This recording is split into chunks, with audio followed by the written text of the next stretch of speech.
Kehidupan manusia sehari-hari tidak lepas dari peran psikologi. Psikologi yang sangat dekat dengan kehidupan manusia ini menjadikannya sebagai tema-tema yang sering diangkat di dalam film, media massa, maupun internet.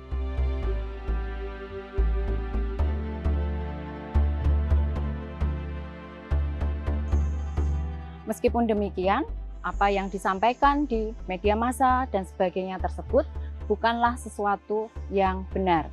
Informasi yang diberikan seringkalinya mengandung miskonsepsi. Miskonsepsi sendiri diartikan sebagai keyakinan yang keliru yang tidak sesuai dengan bukti-bukti ilmiah. Di zaman sekarang ini, miskonsepsi tersebut sering diulang-ulang sehingga akhirnya dipercaya sebagai kebenaran.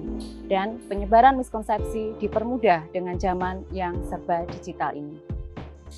Miskonsepsi sendiri bisa dikurangi dengan menggunakan berpikir kritis.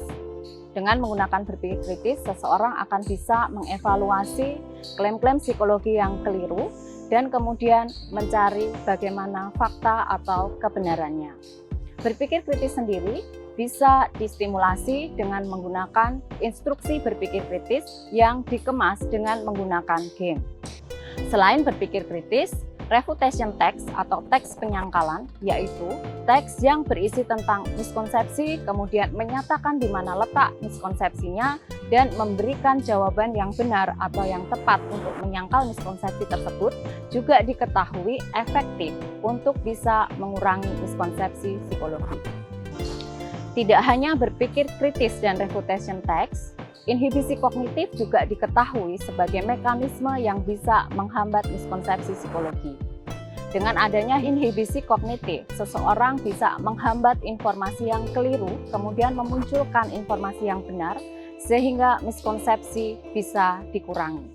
Penelitian ini bertujuan untuk mengetahui peran berpikir kritis yang diberikan melalui instruksi berpikir kritis yang dipadukan dengan refutation text dengan menggunakan media game.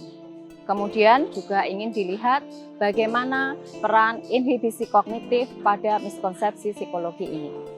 Penelitian ini terdiri dari 2 tahap, yaitu tahap persiapan dan tahap pelaksanaan. Untuk tahap persiapan sendiri itu dilakukan pembuatan alat ukur dan juga dibuat game sebagai sarana untuk menstimulasi berpikir kritis. Kemudian di tahap pelaksanaan eksperimen ada partisipan yang terdiri dari mahasiswa S1 Psikologi yang berjumlah 67 orang yang kemudian dibagi secara acak ke dalam 2 kelompok perlakuan.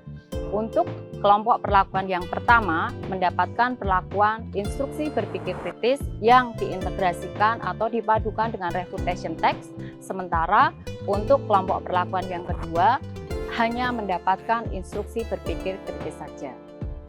Dari hasil penelitian diketahui bahwa baik perlakuan 1 maupun perlakuan 2 tidak terdapat adanya perbedaan. Ini berarti bahwa instruksi berpikir kritis baik yang dipadukan dengan refutation text maupun yang diberikan secara mandiri memberikan efek yang tidak berbeda terhadap miskonsepsi psikologi. Selain itu, terkait dengan inhibisi kognitif berperan sebagai moderator dalam proses berpikir kritis terhadap miskonsepsi psikologi. Hal ini berarti bahwa inhibisi kognitif juga memiliki peran penting di dalam proses berpikir kritis. Oleh karena itu, stimulasi terhadap inhibisi kognitif, latihan-latihan dan intervensi juga bisa diberikan untuk meningkatkannya. Dari implementasi game yang dibuat, diketahui bahwa game tersebut dapat digunakan untuk menstimulasi berpikir kritis. Oleh karena itu, pengembangan terhadap game untuk menstimulasi berpikir kritis dapat terus dilakukan.